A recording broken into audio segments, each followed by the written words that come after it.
Las montañas siempre han formado parte del paisaje terrestre. Han sido el centro de incontables culturas y creencias. Uno se imaginaría que habríamos comprendido su formación hace siglos. Pero, ¿y si te dijera que ya habíamos llegado a la Luna cuando las respuestas terminaron de encajar? Sí, teníamos naves espaciales antes de entender bien las montañas. ¿Por qué hemos tardado tanto en entenderlas? No es como si hubiesen estado fuera de nuestro alcance, al contrario que, por ejemplo, la Luna. Y quizá ese es el problema, que en toda nuestra historia siempre han estado ahí, sin cambiar, sin moverse. Porque ¿cómo iban a hacerlo? La Tierra es nuestro sistema de referencia, la base inamovible de nuestras civilizaciones. A veces puede temblar o enfurecerse, pero moverse, trasladarse, imposible.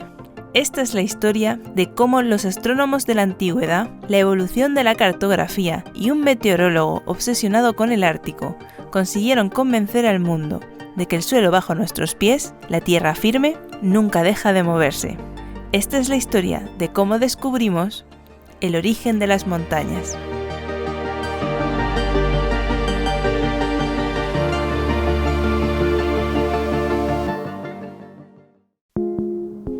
Las teorías sobre el funcionamiento y evolución de la Tierra se remontan muy atrás. Ya en la antigua Grecia, Aristóteles intentó explicar los volcanes y los terremotos como resultado de las alteraciones en los 4 elementos que formaban el mundo. Water, earth, fire, air. Pero en realidad, una de las aportaciones más importantes de los griegos en este asunto no ponía el punto de mira en los picos nevados. Como suele ocurrir, lo que más fascinaba a muchos estudiosos no era la tierra bajo sus pies, sino el cielo sobre sus cabezas. El sol, la luna y las estrellas eran nuestro reloj, la seña más clara del paso del tiempo, y también el centro de incontables mitos y leyendas. Aquí encontramos a Eratóstenes, un matemático, astrónomo y geógrafo nacido en el 276 a.C. Un día encontró un papiro en el que decía que en Siena, lo que actualmente es Asuán en Egipto, durante el solsticio de verano, los objetos verticales no tenían sombra. Esto le daba a Eratóstenes una información clave. Siena tenía que estar justo sobre el trópico de Cáncer, que es la línea que une los puntos más al norte en los que el Sol puede alcanzar el cenit. Es decir, si estás al norte de esta línea, sea la estación que sea, el Sol nunca llegará a estar justo sobre tu coronilla. Conociendo entonces la latitud de Siena y suponiendo que Siena y Alejandría estaban a la misma longitud, más o menos, midió la sombra de una varilla vertical durante el solsticio y a mediodía en Alejandría, lo que le dio el ángulo al que se encontraban las dos ciudades en la esfera terrestre. Midiendo también la distancia con la ayuda de caravanas de comerciantes y con un poquito de trigonometría, Eratóstenes fue el primero en medir, con bastante precisión, la circunferencia de nuestro planeta. Algunos estaréis pensando, pero Elena, ¿cómo que medir la circunferencia de la Tierra? A mí me dijeron que fue Colón quien demostró que la Tierra era redonda. La historia de Colón con el huevo, ¿de dónde sale? Pues lamento decirte que los griegos tenían bastante claro que la Tierra era redonda. No sé hasta qué punto ese conocimiento se olvidó para cuando llegó Colón, pero vaya, definitivamente no fue él quien demostró que la Tierra era una esfera. También fueron los griegos los que constataron hace unos 2500 años el fenómeno del magnetismo terrestre. Un término que de hecho viene de la ciudad griega Magnesia, en la península de Anatolia, en la que se podían encontrar muchas rocas magnéticas.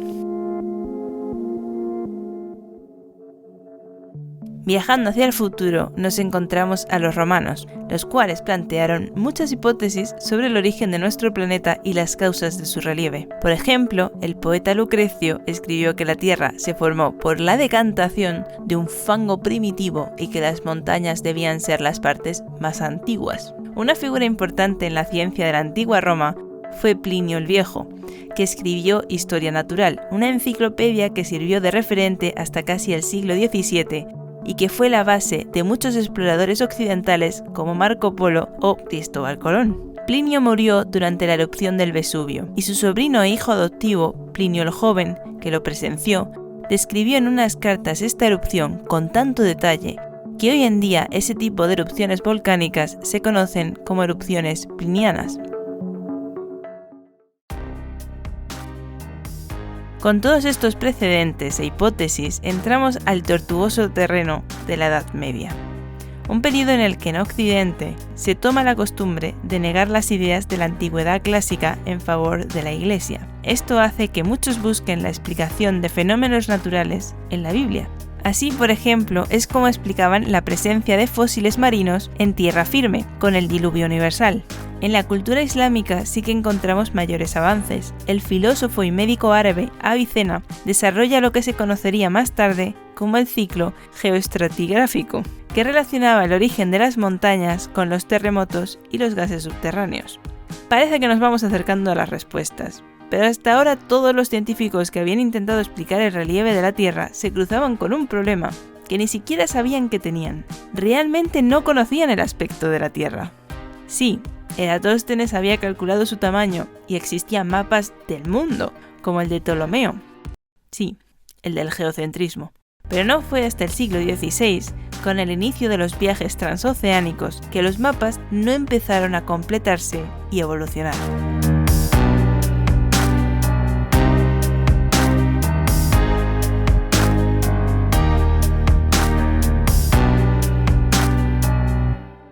Los nuevos mapas dejaron a relucir una coincidencia muy curiosa. Las costas de América y Europa como que encajan. Por primera vez, algunos llegaron a pensar, ¿es posible que hubiera un tiempo en el que estuvieran unidas? La idea no terminó de encajar en las mentes de la época. No parecía posible que podría mover algo tan grande como un continente. Y así llegamos al siglo XVII. El nacimiento de la ciencia moderna y del método experimental. Muchos fueron los que quisieron imaginar la composición del interior de nuestro planeta y el origen del relieve de su superficie. En su obra Principios de la Filosofía, Descartes pensaba, luego existía, que la Tierra era un astro enfriado con un núcleo fundido y varias capas concéntricas. En este modelo, las montañas se formaban por desplomes en la corteza que además dejaban salir el agua del interior de la Tierra y formaban los océanos. Durante las siguientes décadas, los geólogos se enzarzaron en una batalla épica entre aquellos que pensaban que las rocas se formaban en un antiguo océano cuyas aguas se habían retirado, los neptunistas, por Neptuno, el dios romano de las aguas y los mares, y los que creían que se formaban en el calor del interior de la Tierra, los plutonistas, por Plutón, el dios romano del inframundo. Más adelante, ya en el siglo XIX, los geólogos vuelven al campo de batalla. Esta vez tenemos, por un lado, a los catastrofistas, que creían en la existencia de grandes catástrofes de la antigüedad, que habían provocado las alteraciones en las rocas y la fauna que observaban. Estos tenían una imagen de la naturaleza más paralela a la religión. Algunos intentaban compaginar las ideas bíblicas, como el diluvio universal, con las observaciones empíricas que se estaban adquiriendo. Por otro lado, estaban los uniformistas, que pensaban que los cambios en la Tierra habían ocurrido gradualmente y que seguían ocurriendo en el presente. Entre estos uniformistas está este señor, Charles Lyell. Lyell fue uno de los fundadores de la geología moderna, pero a él no le interesaban las clasificaciones de fósiles y piedras, esos son detallitos para otros. Él quería marcha, quería viajar, quería observar de cerca el paisaje y ver cómo había cambiado. Se centró mucho en estudiar el tiempo geológico de la Tierra, usando por ejemplo fósiles para datar los distintos periodos de la antigüedad. Su libro, Principios de la Geología, tuvo mucho éxito. En particular, un joven naturalista inglés encontró en este libro la inspiración para embarcarse en sus propios viajes. Este joven era Charles Darwin.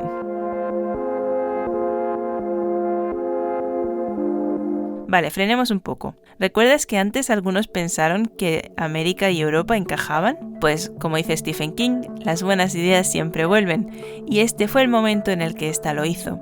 En boca de un geógrafo francés que propuso que todos los continentes estuvieron antes unidos y que, tras el diluvio universal, se habían separado.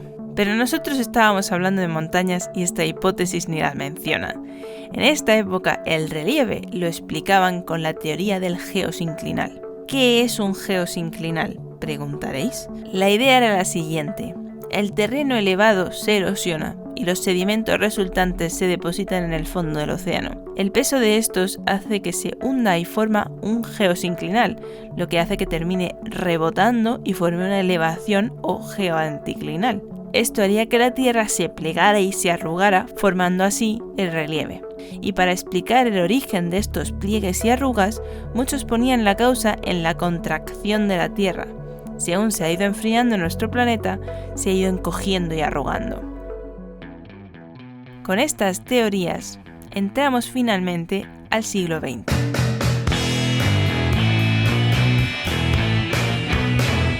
Este es Alfred Wegener, nacido en Berlín en 1880, un meteorólogo aficionado al montañismo y al esquí que, tras terminar su doctorado, no perdió la oportunidad y se unió a una expedición que tenía como destino Groenlandia. Esta sería la primera de 3 expediciones que terminarían cambiando nuestros conocimientos de la Tierra. A la vuelta de su expedición, se dedicó a estudiar la similitud de las costas de Europa y África con América y desarrolló una hipótesis. Él sugería que todos los continentes habían estado unidos, formando un único supercontinente al que llamó Pangea. Luego este supercontinente se fragmentó a lo largo del tiempo, provocando colisiones continentales entre sus fragmentos que darían lugar a las montañas. Estas ideas pasarían a construir la teoría de la deriva continental. Y a diferencia de otros en el pasado, Wegener no se limitó a decir que las costas se encajaban y que por eso seguro que habían estado unidas. Necesitaba pruebas y las consiguió. Primero se fijó que había fósiles iguales y del mismo periodo geológico en continentes que ahora están muy lejos como para que la vida se hubiese desarrollado de la misma forma a tanta distancia. También vio que había estructuras tectónicas que continuaban de un continente a otro a pesar de haber un océano en medio. Por ejemplo, unas cadenas montañosas que atraviesan Sudáfrica y continúan en Argentina. Y por último, las evidencias de antiguas glaciaciones, que, solo si juntamos los continentes, toman la forma de casquetes glaciares. Pero cuando expuso esta teoría en 1912 en la Unión Geológica de Frankfurt, todos pensaron que era demasiado fantasiosa para ser real. Y es que a la deriva continental le faltaba un importante detalle que Wegener no sabía explicar. ¿Por qué se mueven los continentes? Sí, muy bien los fósiles y las montañas, pero ¿qué causó la separación? El diluvio universal ya no vale como explicación. Pero claro, sus evidencias eran difíciles de ignorar, así que muchos intentaron explicarlas con distintas hipótesis. Por ejemplo, para explicar la continuidad de los fósiles entre continentes, algunos propusieron la existencia de puentes intercontinentales para animales y plantas, así tal cual. Y de alguna forma eso no les parecía fantasioso. Básicamente pensaban que los continentes habían estado unidos por pasarelas por las que podían pasar animales y plantas, por así decirlo, y que luego se habían hundido y por eso ya no las vemos. Algunos decían que se habían hundido en el manto terrestre y otros simplemente en el mar. Pero Wegener no se dio por vencido. Él quería demostrar que, en efecto, los continentes se estaban separando. Y para eso volvió a Groenlandia. ¿Por qué? Bueno, volvamos atrás en el tiempo. En 1823, un geógrafo inglés había descubierto una pequeña isla en el Ártico y había calculado su posición usando cálculos astronómicos. En 1869, otros geógrafos volvieron a posicionar la isla, pero estos descubrieron algo extraño. La isla estaba a unos 420 metros al oeste de lo que debería estar. En 1906, una expedición organizada por el gobierno de Dinamarca vuelve a calcular la posición de la isla, encontrándola a 1000 metros al oeste de su posición original. En esta expedición viajaba un joven meteorólogo de Berlín, aficionado al montañismo y al esquí. Su nombre, Alfred Wegener. Así que, en 1927, este ya no tan joven meteorólogo y geólogo volvió al Ártico, decidido a demostrar su poco aceptada teoría, la deriva continental. y en efecto descubre que la isla está aún más hacia el oeste, concluyendo que Groenlandia y América del Norte se alejan de Europa a una velocidad de 36 metros al año. En 1930 vuelve de nuevo a Groenlandia, en lo que sería su última expedición. Su cuerpo fue encontrado congelado en una tumba cuidadosamente construida por su compañero, que desapareció y con él el diario de Wegener. Hasta su muerte, la deriva continental no fue tomada en serio, en especial porque Wegener no pudo explicar el motor de esta separación de los continentes. Esta explicación vino muy poco después, de parte del geólogo Arthur Holmes. Él sugería que en la zona de separación de continentes había unas corrientes ascendentes en el manto y que en las zonas de choque, donde se producían las montañas, había unas corrientes descendentes. Estas formarían las corrientes de convección térmica del manto terrestre. Todo esto no termina de sentarse en la comunidad científica en el momento, pero la teoría de Wegener no caería en el olvido, porque nuestra sociedad está a punto de ser golpeada por la Segunda Guerra Mundial y más tarde la Guerra Fría. Durante esta época muchos avances tecnológicos estaban surgiendo, entre ellos el sonar, y con él una nueva forma de explorar los fondos oceánicos, que hasta ahora eran totalmente desconocidos. Así es como, en los años 50, se consigue realizar el primer mapa de los fondos oceánicos. En él descubren una cordillera submarina que atraviesa el centro del Océano Atlántico, a la que llaman dorsal. Vieron también que las rocas cercanas a la dorsal eran más recientes que aquellas que estaban cerca de los continentes, y además esta dorsal parecía ser el epicentro de los terremotos, como si tal vez la corteza oceánica se estuviese produciendo en esa zona y empujara la litosfera a ambos lados.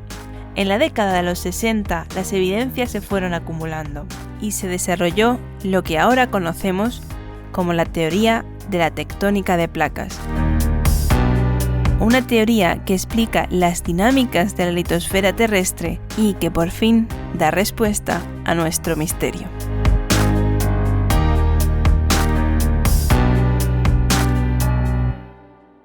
¿Y entonces cómo se forman las montañas? Pues veréis, todo empezaría hace unos cuantos millones de años, en un continente terrestre que empieza a fragmentarse por acción de un foco térmico. En esta fractura se empieza a formar corteza oceánica y poco a poco el mar se hace paso en la rotura. Estos dos terrenos, ahora separados, empiezan a distanciarse hasta que la cuenca oceánica se hace demasiado grande y demasiado antigua y se fractura, sumergiéndose bajo el continente y creando una cadena montañosa en su borde. Con el tiempo, otras placas pueden empujar a ambos continentes juntos de nuevo, estrechando la cuenca oceánica hasta que las cortezas continentales colisionan y forman un supercontinente, en cuya unión se crea una gran montaña. Esto se conoce como el ciclo de Wilson, que sintetiza los conocimientos actuales sobre el movimiento de la superficie de nuestro planeta y de la formación de montañas. Y esta es la historia de cómo los astrónomos de la antigüedad, la evolución de la cartografía y un meteorólogo obsesionado con el Ártico consiguieron convencer al mundo de que el suelo bajo nuestros pies, la tierra firme, nunca deja de moverse. Así es como descubrimos el origen de las montañas.